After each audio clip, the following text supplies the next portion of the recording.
estamos com Dom Luiz Antônio Lopes Ritt, ele que é bispo de 60 paróquias aqui da região, com a sede no município de Nova Friburgo.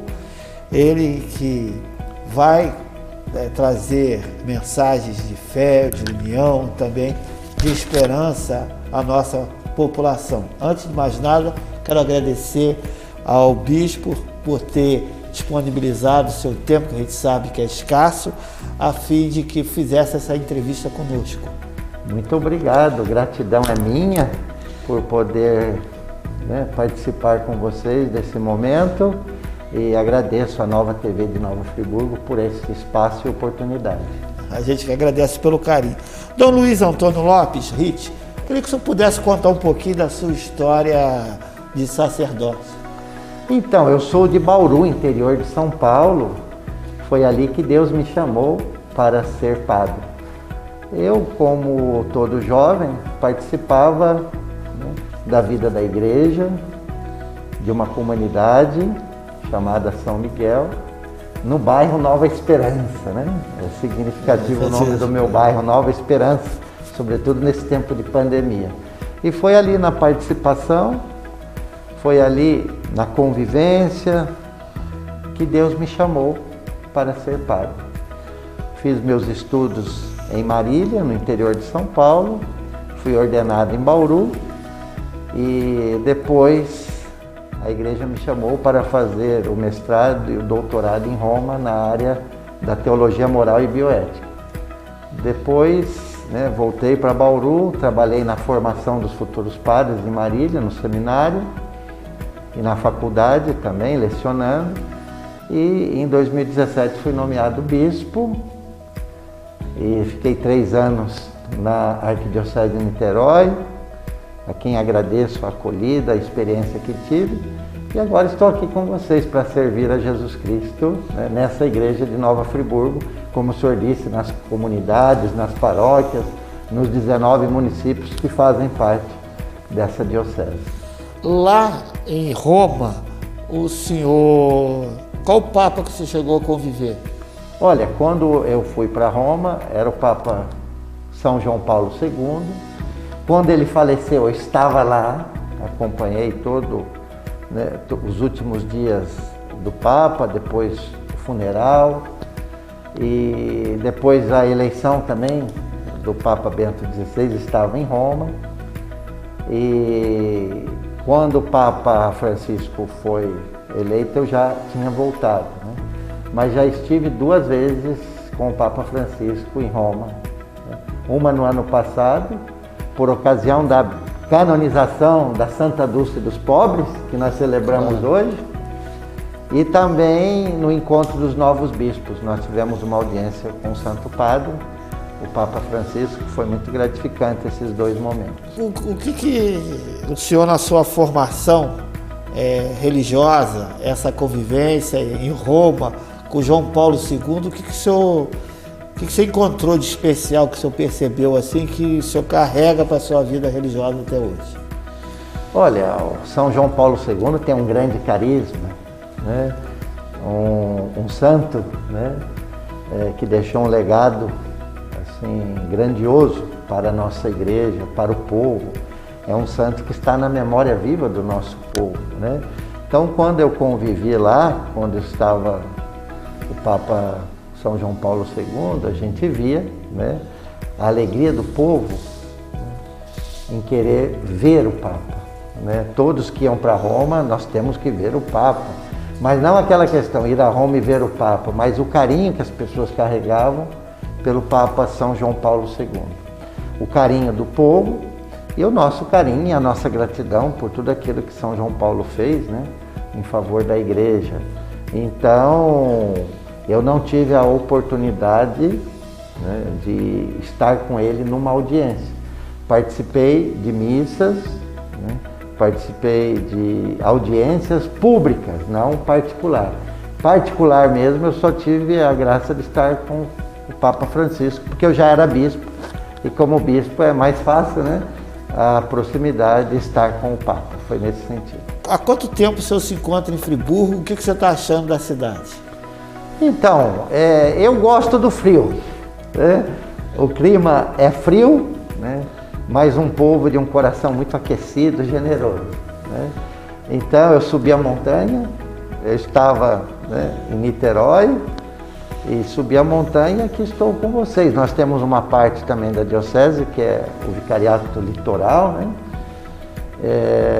E eu me sinto muito bem aqui, né, por conta do clima, por conta da igreja que eu encontrei. Os padres bons, motivados, né? Uma igreja viva, são 60 anos de história de nossa diocese. Então eu só tenho que agradecer. Confesso que para mim tudo é novo, né? Então eu não conhecia essa realidade. Venho do interior de São Paulo, estava em Niterói, então não conhecia a região serrana. Mas aqui estou para aprender. E nesse pouco tempo, já são 40 dias, né, que eu assumi, que eu tomei posse, nesse tempo, né, eu só tenho que agradecer a acolhida de todos, a paciência, porque estamos no meio de uma pandemia, né? Mas mesmo assim a gente está fazendo aquilo que é possível, né? E devagarinho a gente vai se conhecendo. Não é possível dar um abraço, né? Mas a gente vai se conhecendo e essa entrevista também é uma ocasião, né, para a gente estar mais próximo do nosso povo. Agora, como que está funcionando as paróquias, a Matriz São João Batista, em relação a essa pandemia? Procissões estão ocorrendo, não estão ocorrendo? Como é que está o dia a dia das igrejas na região? Estamos naquela reabertura gradual hoje, depois de 3, 4 meses, né, sem a celebração assim com o público. Estamos na reabertura gradual praticamente em todas as paróquias, com todos os cuidados, né, e com as restrições todas, também seguindo as orientações das prefeituras, né? Então, se a prefeitura autoriza, a gente reabre, senão a gente segue a orientação da prefeitura e das autoridades. É assim que fizemos. Na minha posse mesmo, como bispo, só tinha 15 pessoas, porque nós estávamos na bandeira vermelha. Então a gente segue as orientações em favor da vida, né? Mas as paróquias, estamos tentando, né, com aquilo que podemos e possuímos, tentando dar continuidade aos trabalhos. Por exemplo, por meio das transmissões das missas, reuniões virtuais, né, né, por meio dos aplicativos que temos hoje, graças a Deus, né, a internet favorece isso tudo. Também quero mencionar aqui a criatividade dos padres e do povo de Deus, das paróquias. Muitos padres têm tido assim iniciativas, né, tanto no campo da evangelização, para manifestar a proximidade com o povo, e também na criatividade para manutenção, né, da paróquia, dos funcionários, né, porque a gente tem uma preocupação com os nossos funcionários e precisamos pagar os salários, e agradeço as iniciativas dos padres, a generosidade do povo, né, que continua colaborando com o dízimo. Então, nós estamos procurando manter o trabalho de evangelização, a proximidade, mas também campanhas para a manutenção da paróquia e também campanhas para ajudar os pobres, os mais necessitados e vulneráveis nessa situação de pandemia, né? Então a igreja continua viva, atuante, dando a sua contribuição em todos os sentidos, né, na evangelização e também na assistência aos mais necessitados. Agora a gente tem um Papa, que é o Papa Francisco, e é um Papa da paz, da solidariedade, né, da fraternidade. Embora a gente tenha percebido, se eu estiver errado, o senhor me corrija, a gente vem percebendo muito ódio, né, na sociedade, muita polarização, né? A gente percebe que o ser humano hoje, ele carece do amor, da fraternidade. Isaías fala que Existe muitos que têm Deus nos lábios, mas a maldade, ou talvez hoje a violência, né? E eu queria que o senhor falasse um pouquinho para a população, para o povo de Deus principalmente, como estar próximo, se aproximar mais de Deus através do amor e praticar isso no seu dia a dia. Olha, eu agradeço a sua questão, é muito atual a sua questão, agradeço. Então, é um tema que nos preocupa. Eu sou bispo, nós somos cristãos. E Jesus nos ensinou o amor. Esse é o grande ensinamento. O mandamento do amor e do perdão.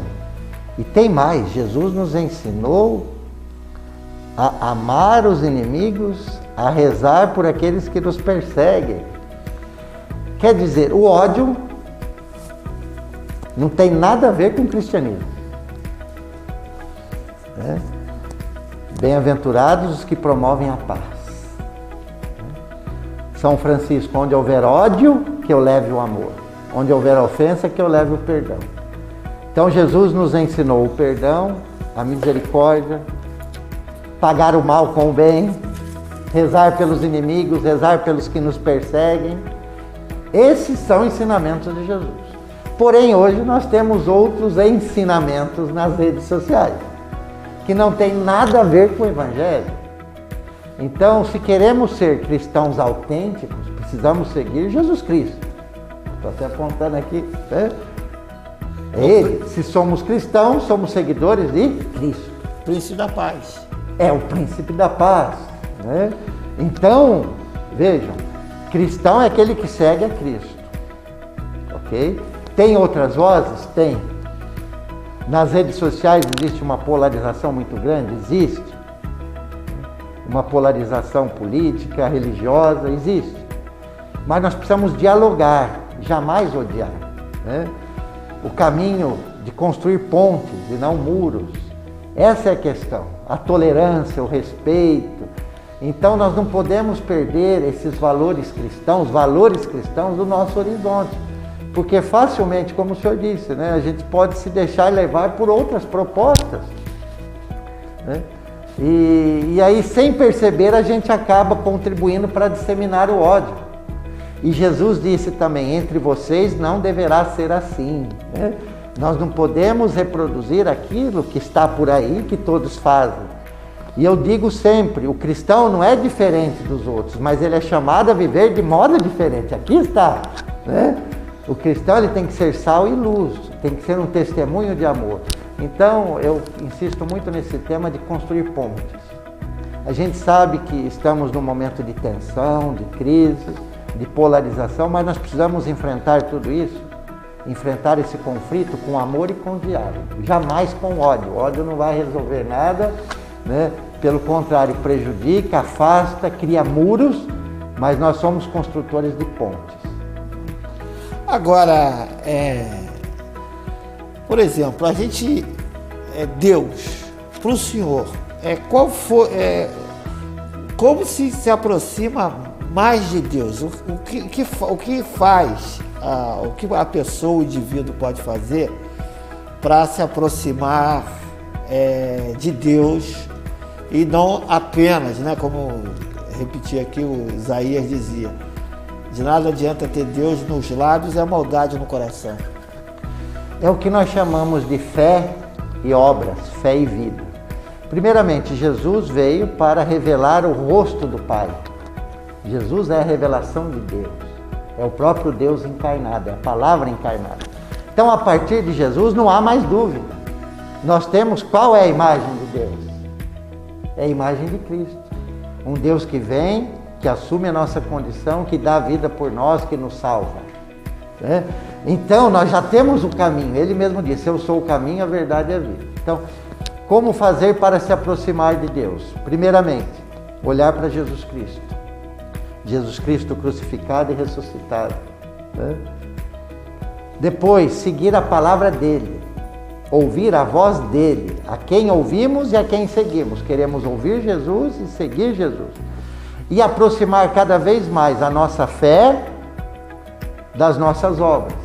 Não pode haver essa separação, como o senhor falou, né? De repente eu falo uma coisa, mas dentro do meu coração tem outra. Essa autenticidade diante de Jesus, né? Jesus nos conhece. Então, como eu faço para me aproximar mais de Deus? Me aproximando de Jesus, da sua palavra, né? Por meio da oração, sobretudo nesse tempo de pandemia, né? Precisamos rezar para permanecermos em pé e se aproximando do próximo. Aqui vem, né? Quanto mais eu me aproximo também do próximo, quanto mais eu me coloco a serviço do outro, da vida, eu estou me aproximando de Deus. Porque o próprio Jesus disse, eu tive fome, eu tive sede, eu estava doente e você cuidou de mim, né? Então, essa relação pessoal com Jesus, que leva a uma relação pessoal, interpessoal com os outros. Isso no âmbito familiar, no casal, com os filhos, com a família, com os irmãos, com os que pensam diferente e também com os mais necessitados, né? Na medida que eu me aproximo do outro, eu saio da minha bolha e assim eu me encontro mais facilmente com Deus. Uma outra questão, mesmo nesse tempo de pandemia, tem muita gente fazendo bem, vocês sabem melhor do que eu, né? Quantos grupos pastorais, né? Voluntários, quanta gente fazendo bem de maneira silenciosa. As campanhas, né? Campanhas, doações, generosidade, né? Então, isso é uma maneira de se aproximar. Quando a gente se aproxima do sofrimento humano, mesmo na pandemia, você é capaz de olhar para quem está numa situação pior que a sua. Isso é fé, né? Isso é fazer a experiência de Deus. E outra coisa, Deus se revela nas pequenas coisas. Às vezes a gente diz assim, eu quero me aproximar mais de Deus, eu quero ter uma grande visão, né? Uma experiência muito grande. A experiência maior está nas pequenas coisas, né? Jesus se manifesta no nosso dia a dia. Então o olhar da fé nos ajuda a ver a presença de Deus. Por exemplo, ontem mesmo à tarde, uma senhora que trabalha com a população em situação de rua, lá em São Gonçalo, ela e o grupo dela, então ela encontrou um senhor muito doente numa dessas visitas, né? Vai levar a quentinha à noite, né? E aí fizeram de tudo para internar essa pessoa em situação de rua. Esse homem é um outro homem. Então ela mostrou a foto dele naquela situação de rua e mostrou agora no hospital já quase de alta. É assim, era Jesus que estava lá caído, né? E a alegria dessa senhora, bispo, que experiência eu fiz, né? Então a gente pode fazer a experiência de Deus de várias maneiras. Não tem um caminho, o caminho é Jesus, porque Ele revelou o Pai. E cada um, a partir de Jesus, vai fazendo a experiência de Deus e, importante, a coerência entre o que eu falo e o que eu, né, e o que eu pratico, né? É fé e vida, fé e obras, né? A fé não pode ficar distanciada da vida, né, e nem das obras. Então a obra que eu faço, o bem que eu faço nesse sentido, é uma exigência da minha fé, é uma resposta de amor ao amor recebido. Se eu me sinto amado por Deus, eu também sou chamado a amar. Agora, por exemplo, Cristo fala assim, se eu estiver errado, você me corrige. Diz assim, para não cair em tentação, se manter constantemente em oração. Então, o que eu pergunto ao senhor, não é porque uma pessoa, ela teve, vamos supor assim, uma experiência com Deus naquele momento, que ela vai achar que ela está vacinada pelo resto da vida. Cada dia é um encontro novo com Deus e mantém oração para que a pessoa se tenha forte, revitalize o espírito. É isso? Perfeito. O senhor não precisa corrigir nada, eu só agradeço. O senhor já deu a resposta, né? Eu sempre dizia, né? Agora nós estamos no meio da pandemia, todo mundo esperando a vacina, se Deus quiser vai chegar, precisamos rezar pelos pesquisadores, pelos governantes, todos aqueles que estão envolvidos, né, na pesquisa, na área da saúde. Mas eu sempre dizia que a fé não é uma imunização. Mesmo uma pessoa de fé passa por momentos difíceis. né? As crises, o sofrimento, as cruzes. Né? Ah, mas eu tenho tanta fé, por que eu estou passando por isso? Né? Todos passam, né, por essa situação de sofrimento. Os bons e os maus. Os que têm fé e os que não têm. A questão do mal é um mistério. Por que a pessoa boa sofre? Por que aquela pessoa de fé sofre? Por quê? Não sei. Agora, para que sim? Ela sofre para ser um exemplo de fé. Porque Jesus sofreu por nós. Jesus assumiu também a nossa dor, o nosso sofrimento. Ele carregou sobre si as nossas enfermidades. Por isso, nós precisamos cultivar a fé. A sua questão é essa. Mas se eu tenho fé, por que eu preciso cultivar a fé? Preciso. E como é que a gente cultiva a fé? Alimenta a fé? A oração, a participação nas missas, na comunidade, no serviço ao próximo, vivendo o mandamento do amor, né? Na leitura da palavra de Deus, seguindo Jesus Cristo. Então nós precisamos alimentar a fé, sobretudo nesse momento de pandemia, né? E saber que também nesses momentos difíceis Deus está presente. E nesses momentos difíceis nós podemos permanecer em pé. Aqui eu me lembro de Maria, Nossa Senhora aos pés da cruz. Naquele momento dramático, Maria estava lá em pé. Nós também estamos num momento dramático, difícil. Mas a fé nos mantém em pé. Por isso a gente tem que alimentar a fé em qualquer situação. Na alegria e também nos momentos de cruzes e dificuldades. O senhor está completamente correto e precisamos ter vigilância. É o que Jesus chama de vigilância. Senão a gente vai se enfraquecendo e a primeira crise pode nos derrubar, né? Pelo contrário, quando a gente alimenta a fé, as crises fazem com que a gente cresça na fé, que a gente amadureça a fé, né?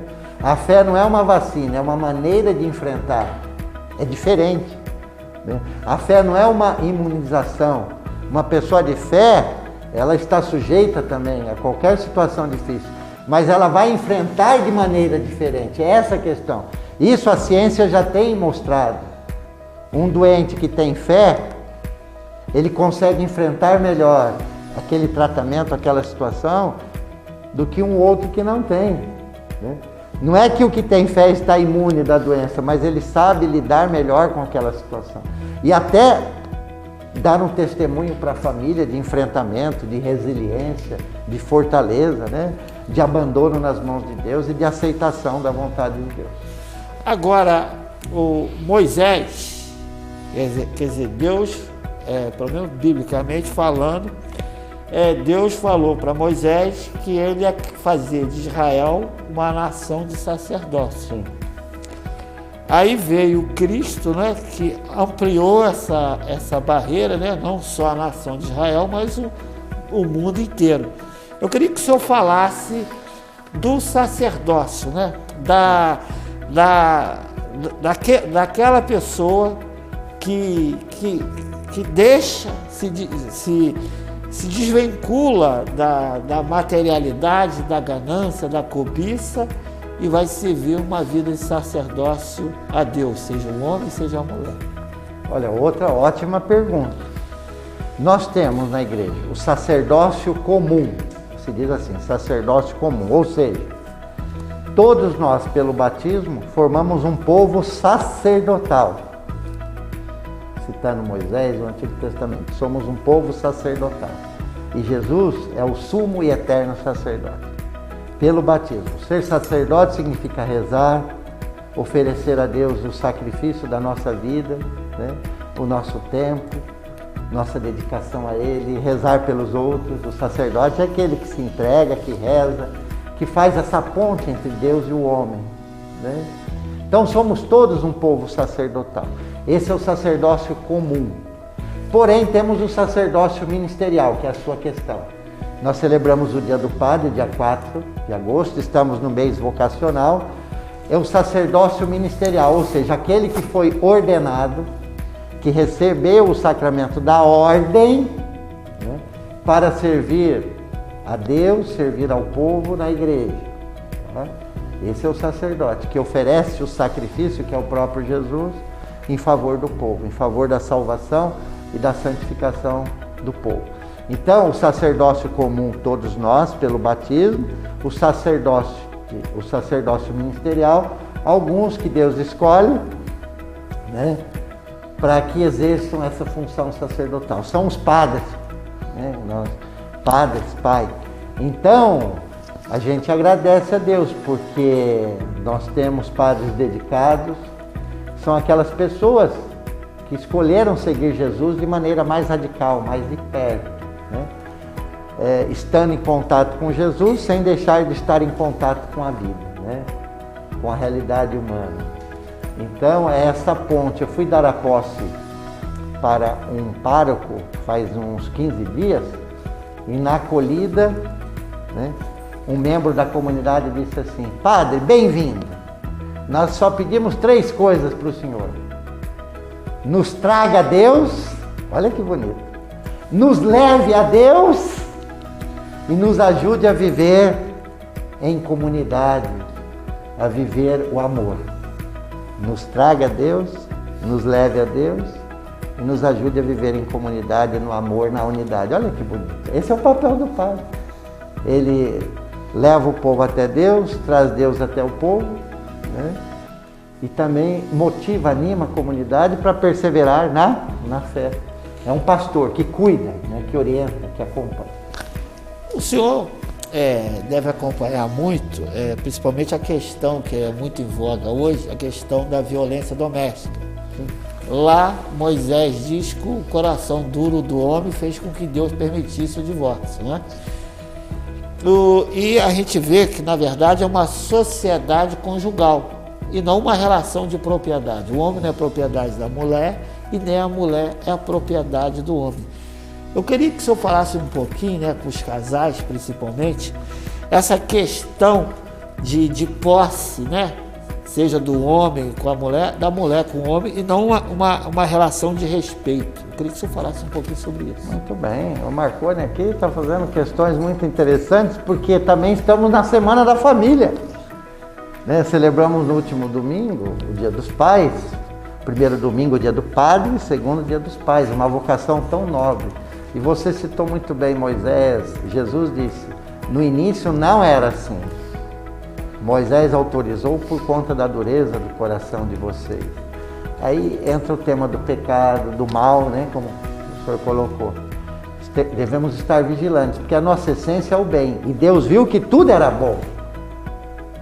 Então, não há, né, no início não havia esse domínio de um sobre o outro. Existia uma relação de harmonia. Aqui está a relação entre harmonia, respeito, né, e domínio. É lógico que com o passar do tempo, o pecado, né, foi entrando na nossa vida, no nosso coração, esse mal, né, e aí a gente saiu, né, daquela relação de harmonia para uma relação de dominação.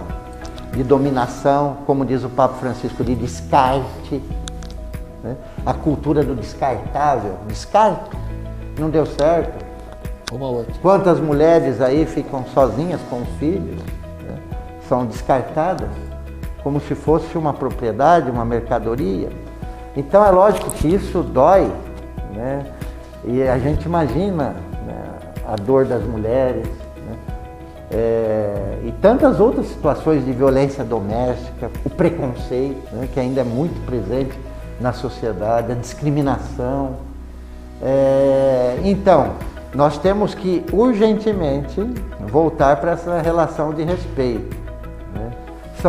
No matrimônio a gente costuma dizer, são 2 pessoas que têm a mesma dignidade. Ninguém tem uma dignidade maior que o outro. Todo ser humano, por ser pessoa, possui a mesma dignidade. Então eu tenho que partir daí, que o outro precisa ser respeitado. Se for minha mulher, mesmo se não for minha esposa, tem que ser respeitada. Nós temos que voltar na relação de harmonia. Respeitar o outro, respeitar a Deus, respeitar a família, respeitar a natureza, toda a questão ambiental. Então, é harmonia e não domínio. precisamos estar atentos a esse tema, da violência contra a mulher, do feminicídio e tantas outras formas de violência. Mas isso não é do querer de Deus, né? Deus quer a união, quer o bem da família. Se essas coisas existem, se o mal entrou no mundo, não é porque Deus quis. Se o joio está por aí, não foi Deus quem semeou o joio, foi o inimigo, né? E nós, qual é o papel nosso? Né? Cuidar da vida, né? Cuidar do outro, né? E não deixar que esse mal nos sufoque e transforme o outro em objeto de dominação ou de prazer, né? Ou de crescimento, né? O casal tem que crescer junto. São dois inteiros que se unem no amor, né? Respeitando as diferenças, né? Mas buscando essa harmonia. Porque ninguém é igual a ninguém. O que enriquece a sociedade, a igreja, são as diferenças. Porém, a questão do Senhor traz essa reflexão. Não sabemos mais lidar com as diferenças, por conta da intolerância. Ou você pensa como eu, ou está fora, né? É assim que a gente faz nas redes sociais, né? A gente simplesmente exclui, não é essa expressão? Né? E aquilo que a gente faz nas redes sociais, a gente acaba reproduzindo nas nossas relações. Isso também entra para dentro da casa.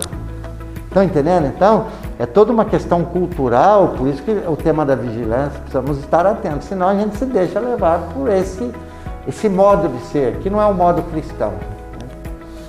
Agora, o senhor acha que a gente está vivendo hoje, em função da pandemia, como viveu, entre aspas, guardando as devidas proporções, o povo de Israel no deserto, em função da falta de fé, da falta de respeito, da falta de amor em relação a Deus e aos seus princípios? Outra pergunta interessante, né? É lógico que quando a gente está no meio de uma tempestade, no meio de uma crise como essa, a gente tende a pensar que essa é a pior crise de todas. Né? Mas a humanidade já tem milhares de anos, né? E já passou por tantas outras provações, e o Senhor citou muito bem o povo de Deus, que vivia como escravo no Egito, esse povo, e Deus tirou esse povo da escravidão e levou para a Terra Prometida. Mas entre a escravidão e a Terra Prometida, houve a passagem do Mar Vermelho. Muitas provações acompanharam esse povo. Mas, aí vem a questão, Deus sempre foi fiel a esse povo. Quem foi infiel foi o povo. Aqui está. Né? E Deus sempre foi fiel e paciente. Porque o povo caía e Deus insistia em renovar a aliança com aquele povo. Por meio de Moisés, Josué e tantos outros. Né? Os profetas depois. Então é interessante a fidelidade de Deus. Somos nós que somos infiéis. Não é Deus que nos abandona, somos nós que o abandonamos. Então nessa travessia, o povo de Deus passou por muitas provações. Né? Foram anos e anos, 40 anos de travessia no deserto.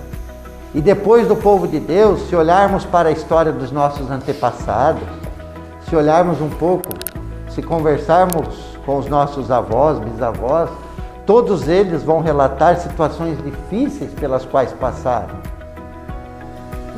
É lógico que essa situação é dramática.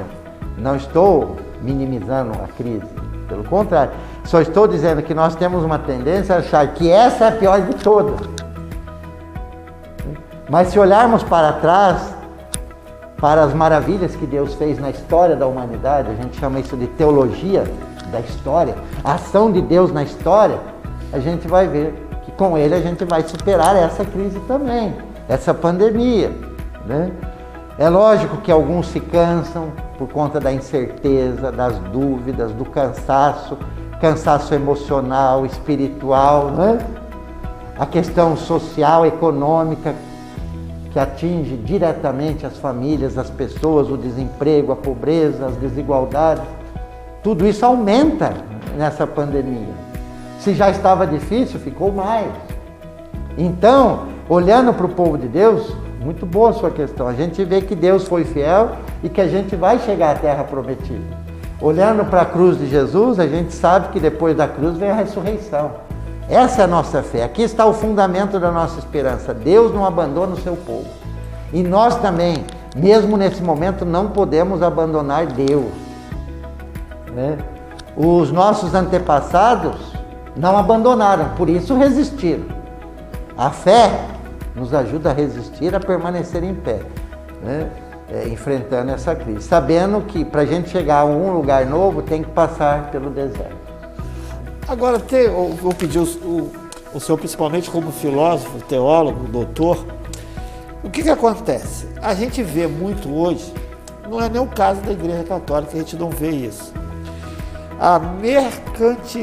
O mercantilismo com a palavra de Deus. Você vê que coloca-se o econômico, uma apelação, do meu ponto de vista, terrível. Foi até que tirou, inclusive, houve uma certa revolta de Cristo, né, nos vendilhões do templo.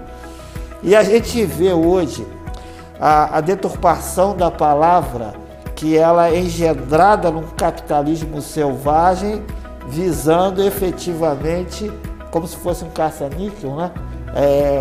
Arrecadar. Eu queria que o senhor falasse, principalmente como filósofo, como que o senhor vê esse sensacionalismo que se cria com a palavra de Deus com o objetivo mercantilista?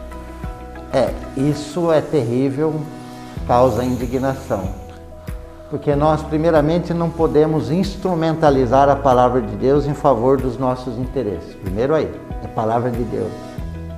Se eu pego, instrumentalizo isso em favor de uma ideia, de uma ideologia ou de algum interesse econômico, já tem um grande erro. E vamos ter que prestar contas disso a Deus. Outra questão é o sofrimento humano. Quando você está diante de um sofrimento, né? Quando você está vulnerável, a palavra já diz, exposto a qualquer proposta que apareça, né?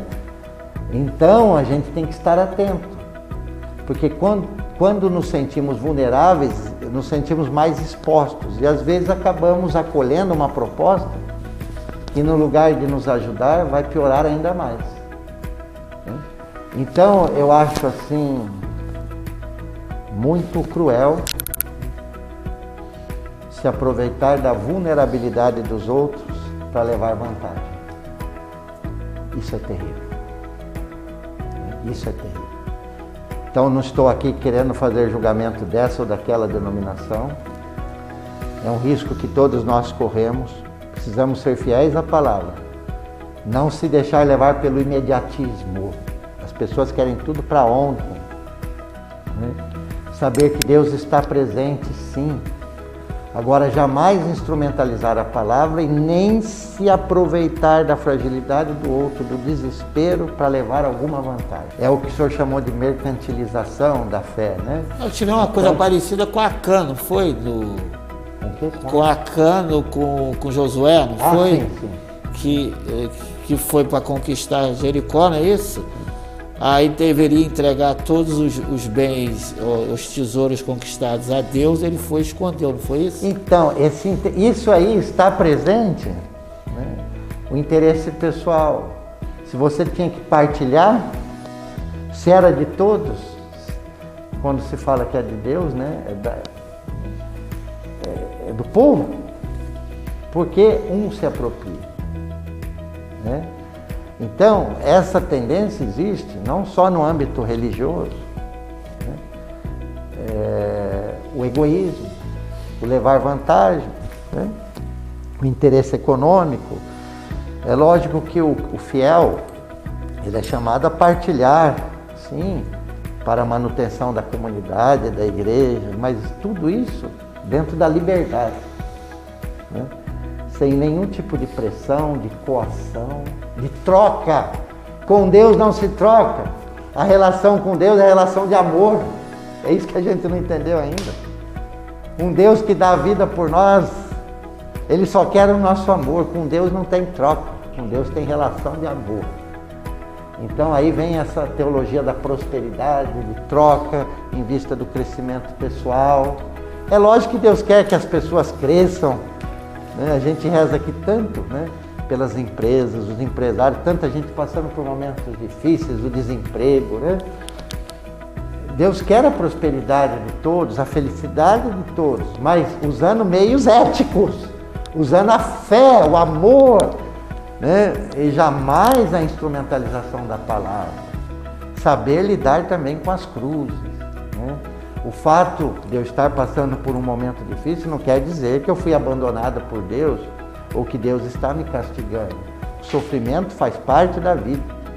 É só pegar o livro de Jó, já que o senhor está citando o Antigo Testamento. O livro de Jó é uma resposta. Por que a pessoa boa sofre? Até então, se achava que o sofrimento era castigo de Deus. De repente aparece Jó, um homem bom e justo que sofre.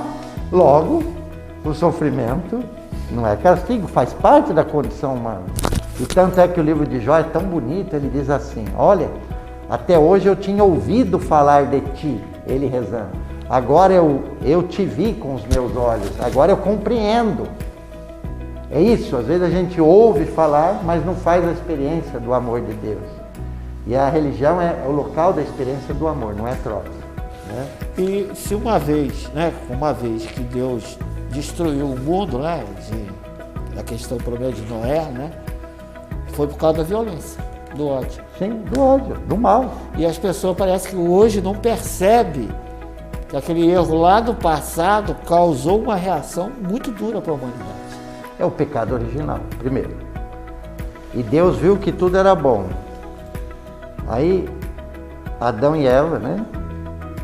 O ser humano quis ser como Deus. Não viver com Deus, mas ser como. Aí vem a desobediência. Esse é o pecado original, da desobediência. Eu não preciso de Deus, eu sou o Senhor da minha vida, eu quero o conhecimento, né? E aí você rompe com Deus. É o pecado original. É interessante que mesmo depois do pecado, Deus continuou dialogando com o ser humano. Esse é o nosso Deus. Que Jesus, mesmo depois da queda, se vocês pegarem o livro de Gênesis, Deus perguntou onde vocês estavam, o que aconteceu. Deus continuou dialogando. Mas é o ser humano que volta as costas para Deus, não é Deus que volta as costas para o ser humano. E aí, depois desse pecado, aí veio o quê? Um irmão mata o outro. Caim e Abel. Então, você está entendendo? Caim matou Abel. Veio o homicídio. Aí daí, todos os outros males que vão surgindo por conta do pecado original. Ou seja, de não ter mais essa relação com Deus, de querer ser como Deus e de achar que tudo é possível. É uma liberdade sem limites. As pessoas querem isso, mas a gente sabe que isso não existe, né? Na verdade, o que Adão e Eva queriam era uma autonomia sem limites.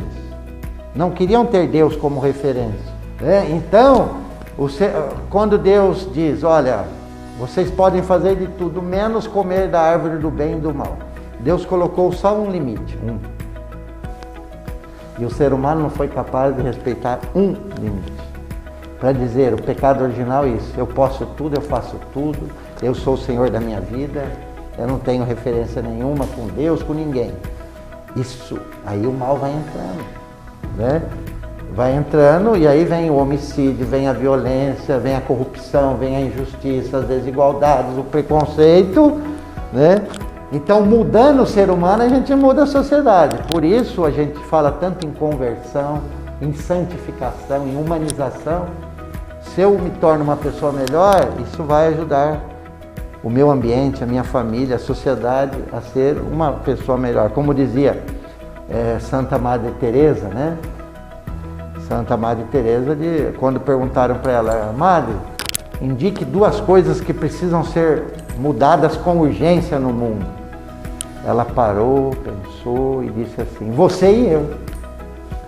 Se nós mudarmos, já vai mudar o mundo, né? Então, precisamos estar atentos que somos pecadores, precisamos buscar a conversão, né? E voltar a nossa relação harmoniosa com Deus para ter uma relação harmoniosa com os outros. Tem um pensamento, né, que diz o seguinte, a escuridão não existe, o que existe é a falta de luz. for. A maldade, o mal não existe. O que existe é a ausência de Deus. E a ausência de Deus. Muito bem, está perfeito. O Santo Agostinho dizia que o mal é a privação de um bem, né? O mal é a ausência do bem. E Deus é o sumo bem. Então o mal é a ausência de Deus, né?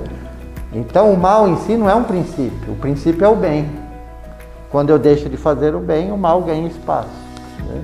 Quando eu deixo de ser trigo, o joio que está dentro de mim e fora vai crescendo. Então precisamos cuidar do trigo para não deixar que o joio que está, olha o que eu disse, que está dentro e que está fora. Porque nós temos uma outra tendência de achar que o mal sempre está fora de nós. Também, mas também está dentro. É o tema da vigilância, né? Vigilância. A Graziele Guimarães lembrou bem, né? A responsável aqui pela parte de comunicação da igreja, que a igreja doméstica, se o senhor puder falar como é que funciona, como é que está acontecendo em tempos de pandemia. Sim, como eu disse, a igreja continua, né? Eu fui nomeado no meio da pandemia, estava lá em Niterói e fui nomeado bispo de Nova Friburgo. O Espírito Santo continua guiando a igreja, conduzindo a nossa vida, né? Para que a gente enfrente melhor essa situação. Cheguei aqui no meio da pandemia, estamos no meio da pandemia com uma certa reabertura, mas com a incerteza no coração, não sabemos de nada, né? Existe um medo, uma insegurança e muito sofrimento, muitas mortes, já passamos de 100 mil mortes, né? Então estamos assim com essa angústia, mas ao mesmo tempo com a esperança de que tudo isso vai passar. Então, qual é o conselho? Que a gente, na medida do possível, continue vivendo essa igreja doméstica, do dia a dia, da casa, né? A minha casa é também a minha igreja, a minha comunidade, minha família. Se você não pode sair, é ali, né, que você vai fazer a experiência de Deus, né? A sua comunhão espiritual, a sua oração, a oração pessoal, a oração familiar, a oração conjugal, né? Estar em sintonia na igreja doméstica, mesmo dentro de casa, você está em sintonia com a sua família, você está em sintonia com quem está sofrendo. Tem várias formas de rezar, de ajudar, mesmo estando nesse distanciamento social, né? Então o que eu quero deixar para vocês é o seguinte, essa mensagem, né? A pandemia se prolonga, a gente achava que ia durar menos, mas a gente não sabe quando é que vai terminar. Mas que a gente mantenha a paciência na igreja doméstica, dentro de casa. Onde você está, ali está Jesus, né? Onde você está é o melhor lugar, né? O próprio Jesus disse que nós vamos adorá-lo em espírito e em verdade. Se não podemos ir à igreja, se não podemos fazer aquilo que fazíamos, não podemos deixar de rezar, de adorá-lo lá na nossa casa, no nosso trabalho, onde quer que estejamos.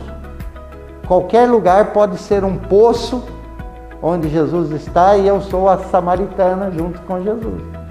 E Jesus me dá a água viva para que eu enfrente essa situação. Então transforme a sua casa, o seu trabalho, num poço de água viva, não um poço sem fundo e nem estar no fundo do poço. Estou lembrando aqui da samaritana, estar com Jesus junto ao poço de Jacó, porque no meio, né, dessa tempestade, ou transformar a sua igreja numa barca, estar com Jesus nessa barca no meio da tempestade. É Ele que está na nossa barca, é Ele que vem ao nosso encontro. É bonito isso, é Ele que vem ao nosso encontro. Ele está conosco junto ao poço, naquele cansaço do meio-dia, ali está Jesus. Então, transforme a sua casa numa igreja, tenha paciência, né? Tenha esperança, eu falo a teimosa esperança, né? Já se passaram 4, 5 meses, né? Teimosa esperança, né? Não podemos nos abater.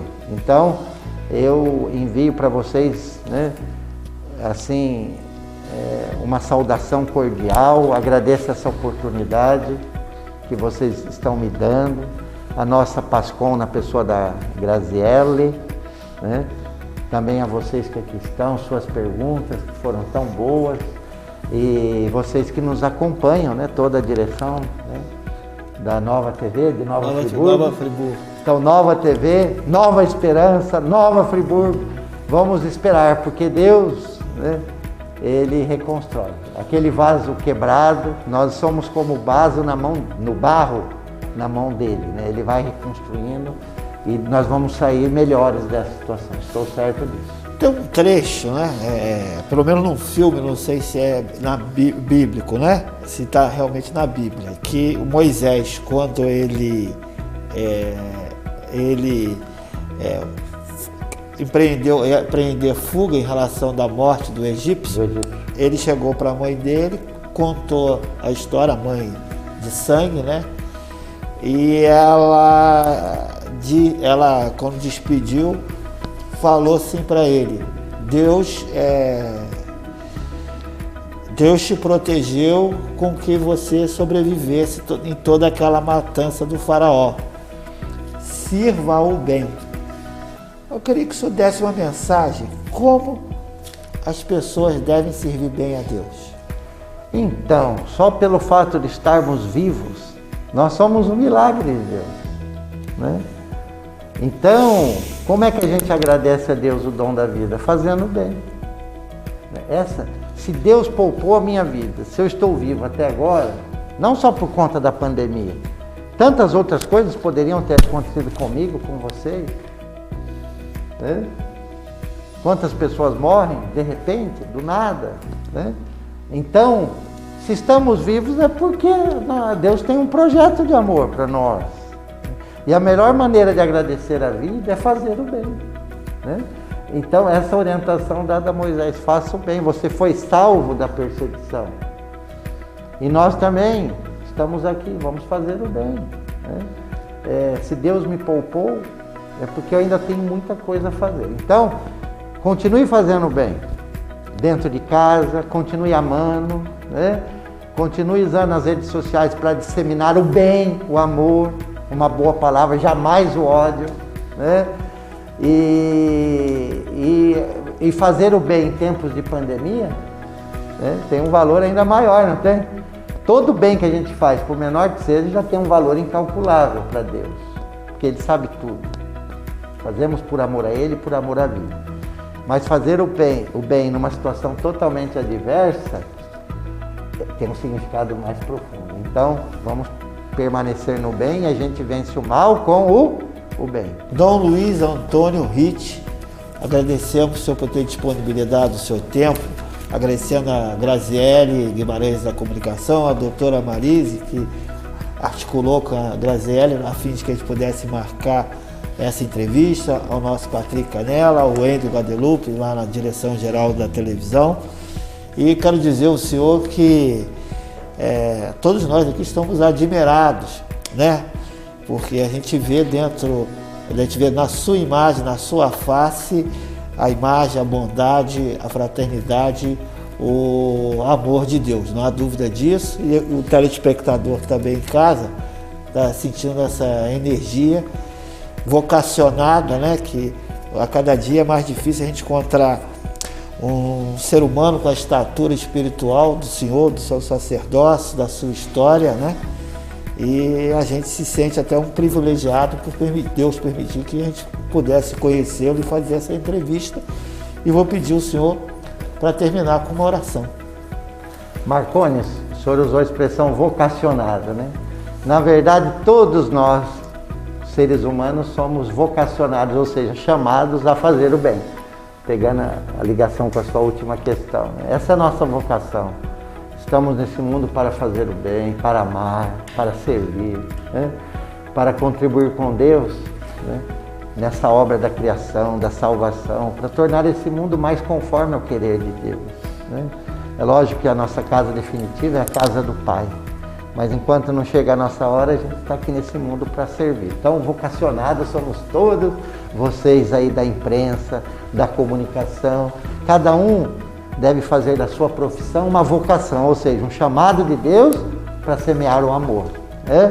Então essa é a vocação comum, crescer, né, no amor, e quanto mais humanos formos, né, mais santos seremos, eu sempre digo. E quanto mais santos formos, mais humanos seremos. Então estamos todos irmanados nessa missão, com as diversas vocações, chamados de Deus, mas todos têm o mesmo objetivo, a vida, o bem, o amor e o anúncio de Jesus Cristo, caminho, verdade e vida. Então termino com uma oração de Santa Teresa d'Ávila, que é muito oportuna para esse momento. Diz assim: nada me perturbe, nada me amedronte, tudo passa, Deus não muda, quem a Deus tem, nada falta, só Deus basta. Coragem, vamos enfrentar no olhar da fé, em pé, e a minha bênção, minha gratidão a vocês, rezem por mim, rezo por todos, e vamos em frente no olhar da fé. Que Deus vos abençoe, vos proteja e vos guarde, hoje e sempre, em nome do Pai, do Filho e do Espírito Santo. Amém.